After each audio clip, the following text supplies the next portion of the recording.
दोस्तों, आज पेश है फूटी किस्मत। ये कवर चित्र है। राधा चोक सिंह तन और धन बहुत ही सुखी और खुशहाल था, लेकिन संतान न होने के गम से कभी कभी उसके मन में अत्यंत व्याकुल हो उठता, व्याकुल और दुखी कर देता था। काश, ओह काश ईश्वर मुझे भी कोई औलाद दे देता तो इस महल की वीरानगी में मधुर किलकारियां से दूर हो जाती।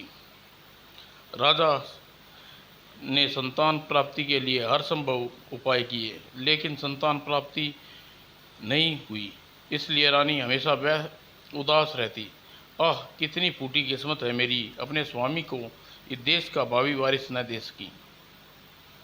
एक दिन महल में एक साधु आया और राजा ने उसकी बहुत आदर किया और साधु राजा के आदर सत्कार से बहुत प्रसन्न हुआ। कहो राजन, मैं तुम्हारे लिए क्या कर सकता हूँ?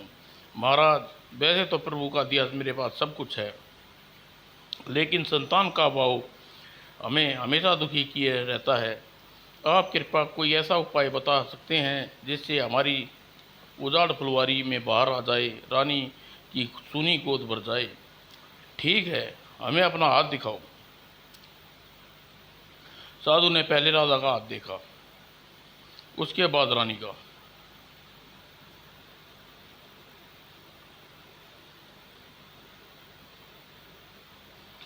तत्पश्चात वह गंभीर स्वर में बोला, राजन, तुम दोनों की फूटी किस्मत में औलाद का सुख भोगना नहीं लिखा। ओह, क्या महाराज, क्या सचमुच दुनिया में ऐसा कोई उपाय नहीं है जो हम दोनों मरने से पूर्व अपना ये संतान का मुख देख सके? मैं झूठ नहीं बोलूँगा राजन, मरने से पूर्व तुम संतान का मुख जरूर देख सकते हो, क्या लेकिन क्या हम संतान का मुख देख सकते हैं? हाँ, लेकिन मैं पहले ही बता चुका हूँ कि उस संतान से तुम्हें कोई सुख प्राप्त नहीं होगा। हमें सुख नहीं चाहिए महाराज, आप हमें संतान प्राप्ति का उपाय बताइए। ना समझी से काम मत लो रानी, और मेरी बात को गौर करो। यदि तुम किसी संतान को जन्म दिया तो जन्म के साथ ही तुम्हारी मृत्यु हो जाएगी। मुझे अपनी ज़िंदगी की कोई चिंता नहीं है महाराज, बस मैं इतना चाहती हूँ कि मरने से पूर्व महाराज को कुल में कुल को चलाने वाला एक वारिस दे जाऊँ। तब तब एक बात ध्यान से सुनो, उस संतान के होने से महाराज का राजपाट भी जा सकता है, और हो सकता है इसकी अपनी जान से भी हाथ धोना पड़े। महाराज, आप हमारी जरा भी चिंता न करें। चाहे मेरे राजपाट चले जाए मेरे प्राण, बस मुझे एक संतान चाहिए।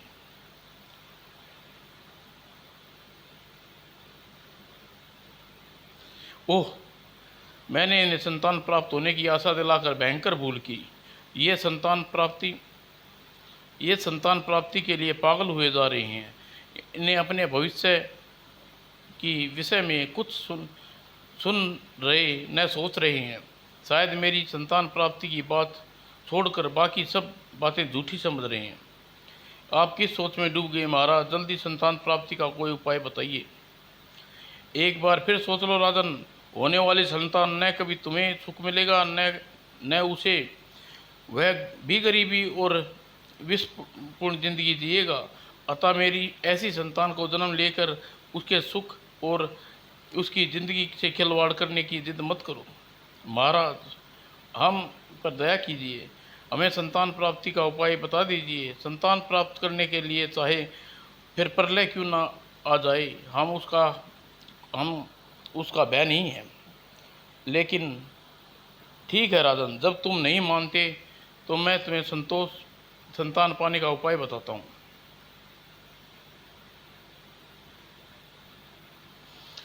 यह फूल, इस फूल को मेरे बताए मंत्र पढ़कर रात्रि के समय रानी को खिला देना। बहुत अच्छा महाराज। और फूल देने के पश्चात साधु ने राजा को एक मंत्र बताया और वहाँ से चला गया। रात को साधु ने राजा ने साधु के कहे अनुसार रात्रि के समय मंत्र पढ़कर साधु का दिया फूल रानी को खिला दिया। और एक माह पश्चात, महाराज, आप पिता बनने वाले हैं, मैं गर्भवती हूँ, क्या सच प्रिय? हे ईश्वर, आज तूने हमारी सुन ली, हम बहुत ही खुश हैं। कुछ माह बाद हमारे महल में बाहर से उखड़ेगा। और राजा उस खुशखबरी को सुनकर नगर में गए, दान द्रीब खूब दान किया।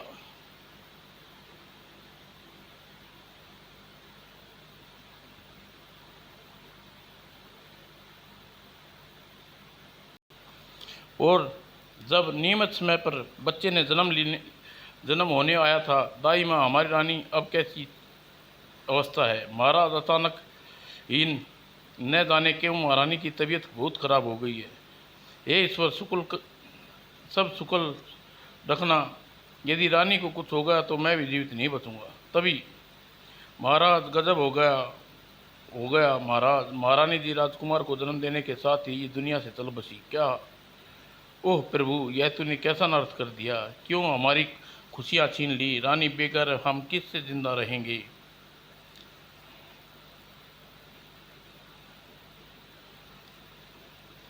और रानी की मौत की खबर ने पूरे राज्य नगर में मातम छा गया।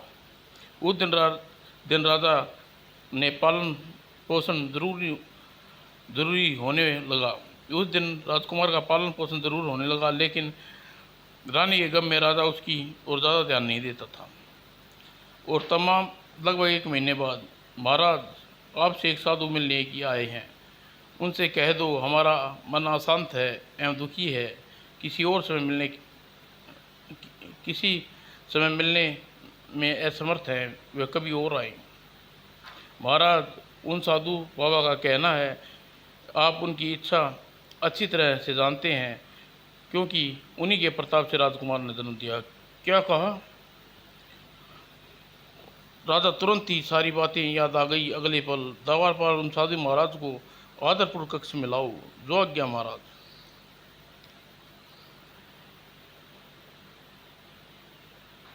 सिर दी द्वारपाल साधु को स्वागत करके ले आया। पधारिए महाराज। धन्यवाद राजन। कैसे हो राजन? महाराज, आपकी बात सत्य निकली, राजकुमार को जन्म देते ही रानी हमें छोड़कर चली गई। यह तुम लोगों की जिद का ही एक परिणाम है राजन। अभी तो तुम्हें और भी दुख देखने पड़ेंगे। महाराज, मेरी फूटी किस्मत में जो बचा है वह मुझे भोगना ही पड़ेगा, लेकिन राजकुमार के भविष्य जानने की बड़ी उत्सुकता हूँ। क्या उसके भाग्य के बारे में कुछ बता सकते हो? उसके भाग्य के बारे में तुम्हें पहले ही बता चुका हूँ राजन। उसका जीवन भर साधारण की जिंदगी जिएगा।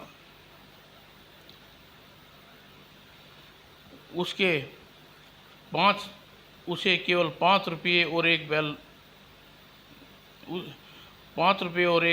बैल ही रहेगा। क्या बकते हो?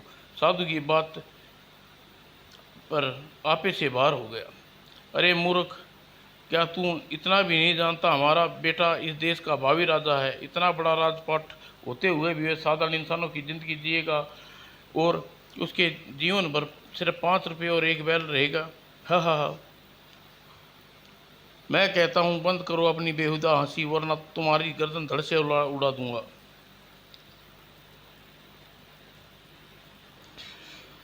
राजा, किसी ने ठीक ही कहा है राजन, विनाशकारी विपरीत बुद्धि। अच्छा राजन, मैं चलता हूँ, लेकिन कभी मेरी भविष्यवाणी पर ध्यान रखना, और तुम्हारा यह राजपाट जल्दी ही तुमसे छीनने वाला है। मैं कहता हूँ दफा हो जाओ यहाँ से। साधु मुस्कुराते हुए वहाँ से चला गया। बेहुदा कहीं का राजा को रंग बताता है उफ। और दिन बीतते गए। राजा चरण सिंह को ध्यान अब राजपाट में नहीं लगता था। रानी के गम में वह बेहद सारा दिन शराब में डूबा रहता। अतः एक दिन यह उचित समय है जब मैं दरबारी और मंत्रियों, सेनापति और महाराज के विरुद्ध भटकाकर पूरे राज्य पर अपना कब्जा जमा सकता हूँ।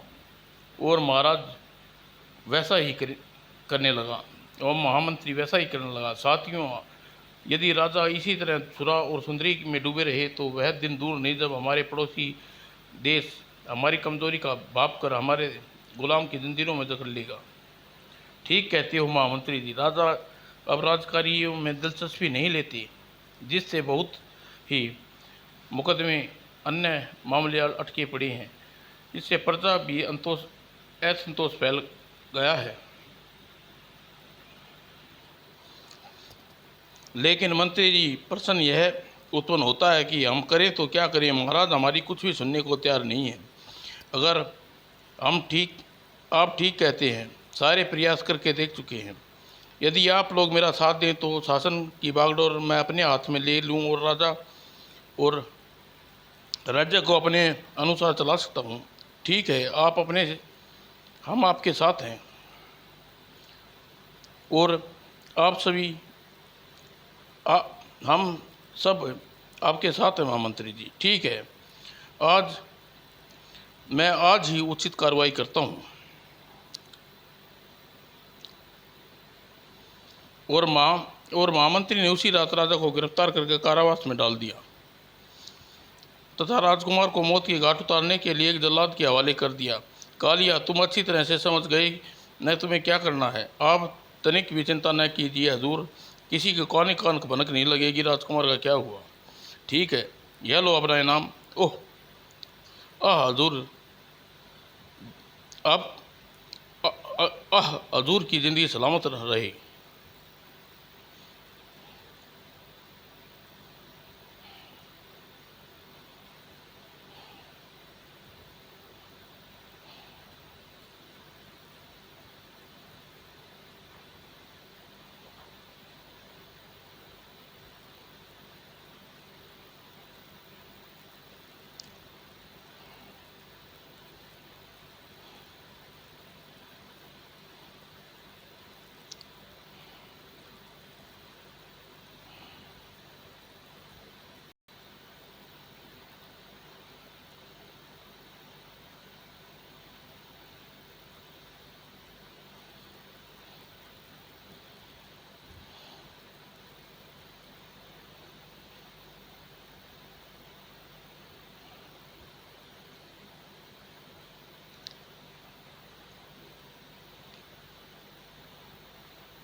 बड़ा होकर राजकुमार किसान के काम में हाथ बटाने लगा।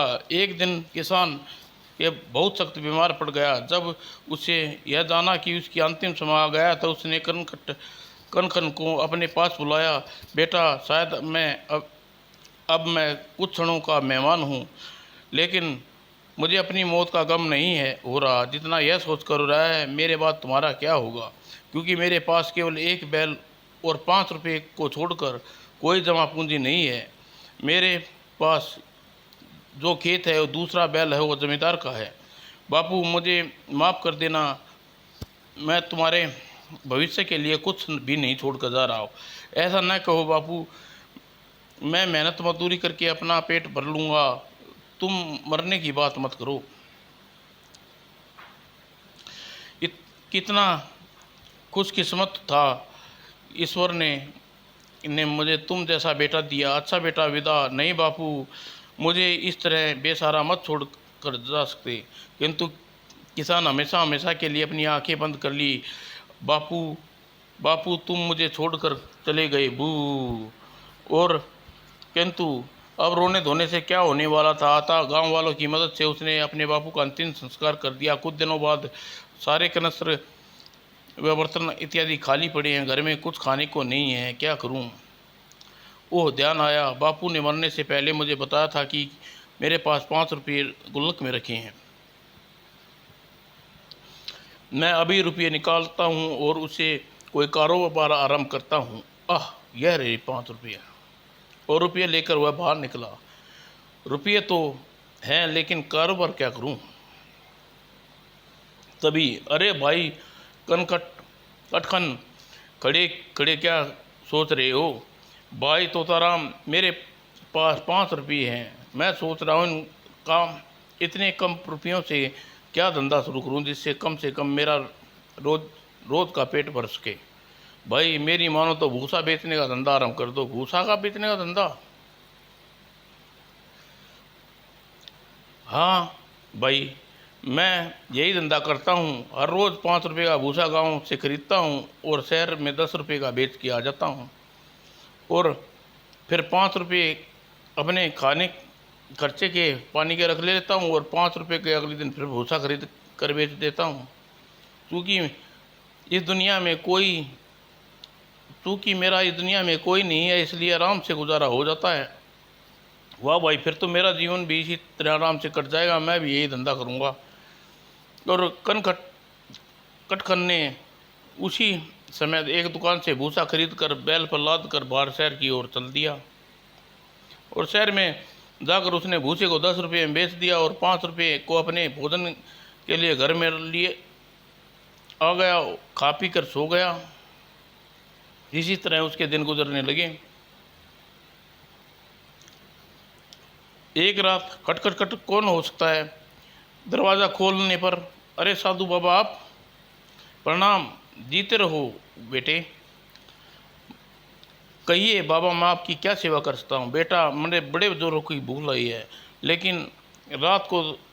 लेकिन थोड़ा भोजन और रात काटने के लिए आश्रय चाहिए। क्या?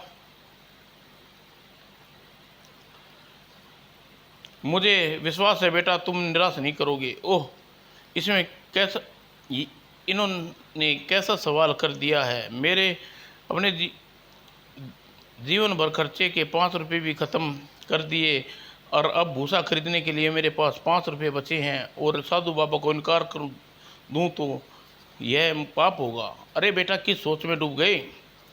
मुझे क्षमा कर दें बाबा, इस समय घर में खाने की कोई वस्तु नहीं है, इसलिए आपको भोजन नहीं करा सकता।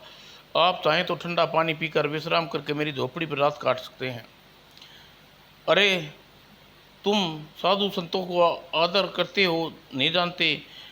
यदि मैं तुम्हें श्राप दे दूं तुम्हारा क्या होगा? नाराज मत होइए महाराज, आपको मजबूरी कैसे समझाऊं।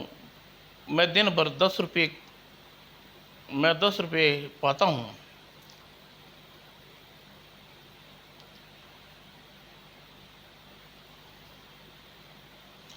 जिसमें से 5 रुपये मैं अपने बैलों पर खर्च कर देता हूँ, और बाकी 5 रुपये के अगले दिन भूसा खरीदने के लिए बचा लेता हूँ। और अब आप बताइए, मैं आपका आदर सत्कार किस प्रकार करूँ? हैं 5 रुपये और बैल, बात तो कुछ जानी पहचानी लग रही है। आप क्या सोचने लगे महाराज? आप जरा अपना हाथ दिखा बच्चा। जी। ओह, तो चौपट सिंह का पुत्र जिसके मैंने भविष्यवाणी करी थी। क्या महाराज, आप मेरा हाथ देखकर चौंक क्यों गए? कुछ नहीं, यह बताओ तुम्हारे पिता का नाम क्या है? स्वर्गीय रामनाथ। हूँ तो अपनी असलियत के बारे में कुछ नहीं जानता। खैर, यह अच्छा है, वरना यह अपने बारे में सब कुछ जानकर वक्त से पहले ही मर जाता। राजा महाराज, आप खामोश क्यों हो? बताइए ना, मेरी किस्मत में क्या लिखा है? बेटा, फिलहाल तुम इतना जान लो कि तुम्हारा जन्म मेरे ही प्रताप से हुआ था। तुम जाओ बाजार से, तुम मेरे लिए भोजन का प्रबंध करके लाओ, मुझे बड़े जोर से भूख लगी है। यदि महाराज मैं 5 रुपये का खर्च कर दिए तो फिर कल से क्या खाऊंगा और बैल को क्या खिलाऊंगा? तुम इस समस्या का भी हल हो जाएगा। मेरे रहते तुम चिंता ना करो। करने की कोई ज़रूरत नहीं है। जाओ जल्दी से भोजन का प्रबंध करो। ठीक है महाराज, जैसी आपकी इच्छा। और कटखन ने उसी समय बाजार पहुंचा। 5 रुपये में जो आता था वह खरीद लाया। अब देखा जाएगा जो होगा। मिष्ठान भंडार। फिर घर पहुंचकर उसने साधु को भरपेट भोजन करवाया। शाबाश बच्चे, तुम्हारे आदर सत्कार से बहुत प्रसन्न हूँ। अब मुझे नींद आ रही है, बिछोना दे। बहुत अच्छा महाराज। और कनखट बिछोना बिछा दिया और साधु सिर दी खराटे भरकर गूंजने लगे खर खर खर खर। और कर नींद कनकट कटखन को नींद नहीं आई। उप कल क्या होगा, मैं भूसा कहाँ से खरीदूंगा खुर्र। और काफ़ी रात जब अचानक साधु की नींद टूटी, उसने कटखन की बेचैनी से करवट बदलते देखा। अरे बेटा, क्या बात है, तुम अभी तक सोए नहीं? कैसे सोऊं महाराज, मुझे तो आपने मेरी नींद उड़ा दी। यह सोचकर परेशान हूँ कि कल क्या होगा। परेशान मत हो बेटा, सब ठीक हो जाएगा। और मेरे हो जाएगा। और तुम्हें बैल भी भोजन तुम्हारे मिल जाए, तुम्हें और तुम्हारे बैल को भी भोजन मिलेगा, तथा मुझे भी। वह कैसे महाराज? यह तुम्हें मैं सुबह बताऊंगा। अब तुम सो जाओ। ठीक है महाराज, ठीक है महाराज।